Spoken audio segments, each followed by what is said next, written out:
Alright, twin, I'm back. Listen, this time we got Dan Hooker. It's my guy. Love Dan Hooker. 5-star calf kicks, 5-star knee, 5-star teep. Good cardio. I think he has 97 chin now. Very durable. Great fighter to use. But this boy right here, not gonna lie to you, purely trying to grapple me with Khabib. I'm talking clinches. I'm talking ankle picks. And I said, this is the perfect time to try and bring to attention how to deal with that. And the craziest part about all of it, as you see him just pressure me to the fence, you see how he doesn't back up? He's just going to walk down and then try to clinch and do that. But I was behind the black line, so I guess that's what helped him, secure that takedown a little bit more fluidly. But yeah, Khabib has like fast hands and stuff like that with, I believe, 94 power. So he can box better than he really should be able to. I believe he also has a snap jab that's like level 4. So my man has a jab like Ilya with fast hands, and then if you know what you're doing with the clinch, you can just abuse it and get people down. And he has 100 top control. So you're kind of cooked. So again, here I try to get the sprawl. I always like to go up for sprawl there. And with the reversal, because Dan Hooker, the reason I really like to use him, he has level 5 get-ups for a lot of stuff. I believe wrestling, level 5 get-ups, level 5 reversals for wrestling, all because of what he did with that fight with Gamrot, where he kept getting up and won a decision. So that made him way more useful. So when you play people like this, you can use your ways to reverse them, like I said. Or like you just saw right there with sprawl, you reverse that, and you get to backside, and you can do whatever you want from there. Most of the time, you should try to get up. Now, me, I'm not uncomfortable on the ground, so I did try to, do some things. Now, since he likes to go in, if you're paying attention, I'm throwing a lot of uppercuts. A good way to stop people that keep clinching you, straights and uppercuts. Straights and uppercuts will both do a lot of damage, and after a while, you can start turning it into knockdowns. Now, Khabib has a lot of durability on top of fast hands and on top of 100 top control, so he's just really hard to deal with. Makes him a very elite pick. Right there, I was moving, so when he blasted the double leg, since I was moving the left stick, it instantly gives him the takedown. Be aware if you notice the shot, just hold R2 and L2, hold your triggers down, and you'll be fine. That was just, sometimes that happens. When you're moving, if they catch you while you're moving the left stick at all, it's over. Now right here, he keeps going for what I believe is either sprawl or a guillotine. Now with the high level reversals of Dan Hooker, you get the great thing that is a sweep to backside. Now he's going to go for a few things and get up. That's fine. We're okay with him getting up, but if he's going to keep shooting, we got to work the body and we're going to try and work the legs, because working the legs gives you, also right here, if you take their back, Dan Hooker's knees in the clinch, Dan Hooker has 5-star knees to the body and 5-star knees to the legs. Now, the thing I like to do is when I get an aggressive wrestler like this, I get exactly what you just saw. Take them to the fence, take their back, and I'll knee their legs. They can't block it. They just gotta walk, and eventually they'll get off. But the thing is, you do that a bunch of times because you keep stuffing their takedowns. It's basically slow cooking a leg kick. So you take all the things that a leg kick takes. You take away their power. You take away their grapple advantage for where they're trying to shoot takedowns, and it makes them easier to defend. So as soon as they start going through more and more of that with the calf kick, the knees to the leg, which again I'm going to try and do it here. I'm going to take his back. Now he reversed that time, but you take their back and you knee to the leg, and you throw your calf kicks, which are also 5 stars, and boom, now the takedowns get harder and harder for your opponent through the fight. Smart way to make the fight easier for yourself. Now, for some reason, which I can't put my finger on, he ate a bunch of clinch knees to the head as well. If they're not blocking, like if you notice they're just not blocking it, always throw that knee to the head. That's free damage. It's a real powerful strike. Again, right there, he went for something. I threw an uppercut. Look at his head health. He's still trying to trade with me, and he's losing the head health battle. Now, when they do things like that, right, he went to clinch me. I started punching his body. Again, he caught me while I was moving on the takedown. Free takedown. Happens. But I was punching his body. That takes away a lot of stamina. So if they clinch you and you can punch the body, that takes away a lot of stamina. Get them to the cage, knee the legs, land leg kicks, but don't throw hard leg kicks. Throw calf kicks. All these things will stop an aggressive grappler and make it easier for you to be successful in the fight. Now, I have nothing against grappling. I like to grapple. I like to go in and sub people as much as the next guy. But the way the system is, I think this is the best submission system they've had in the game in a long time. But I think it is their best submission system ever. Nothing distracting on the screen. You just got to understand left, right, up, down, cooking, the stamina, and things like that. I think that's very efficient. They just need more positions to get submissions from, like bulldog chokes and way more chokes to where it makes being a submission guy way more fun.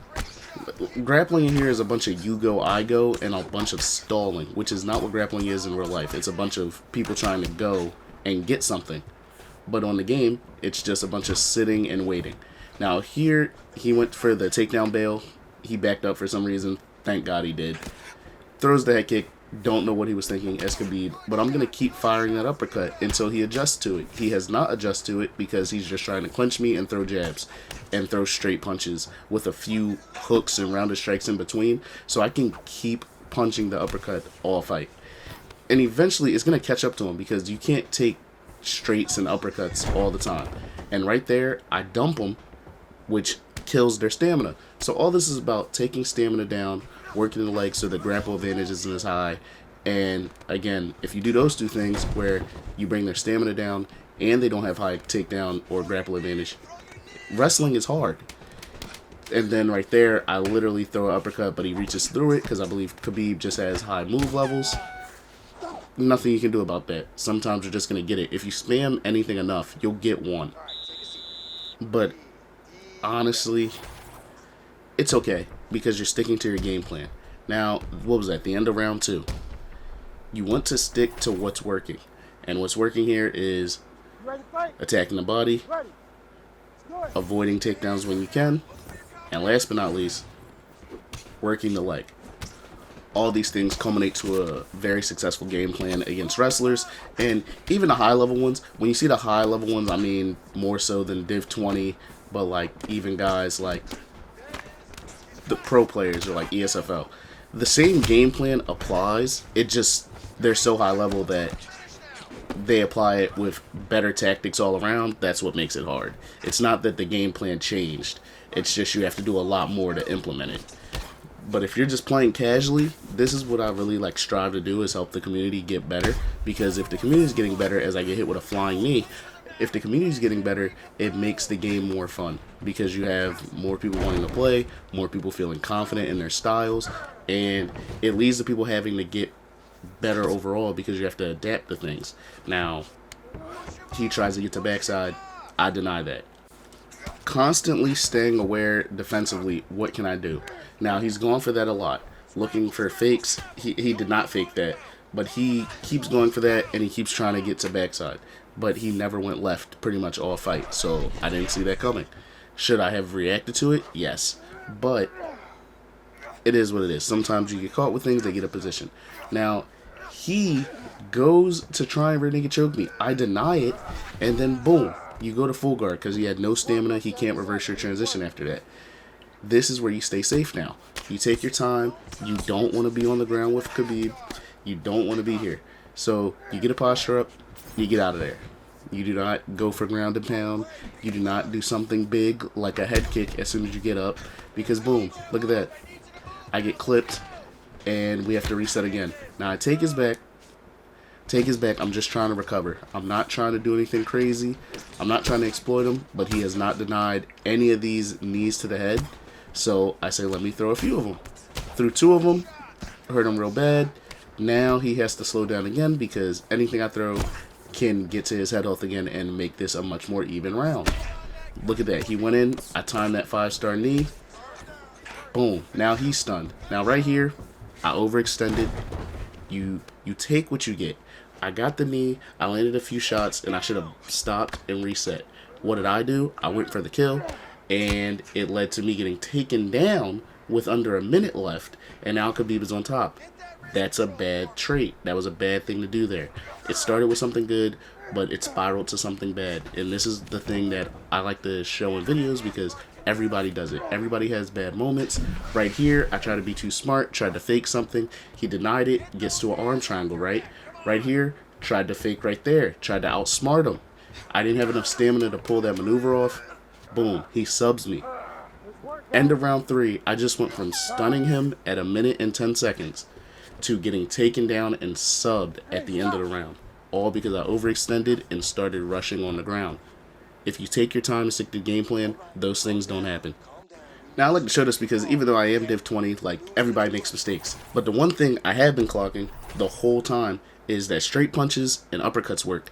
Now, what do I like to throw? I like to throw straights into a lead uppercut into a straight. And in the middle of this round, right here, I was like, that combo should work because he's still trying to clinch and he's still trying to throw hooks, and a hook will get beat by that straight. Especially with Dan Hooker, who has laser focus where his 1-2s are faster.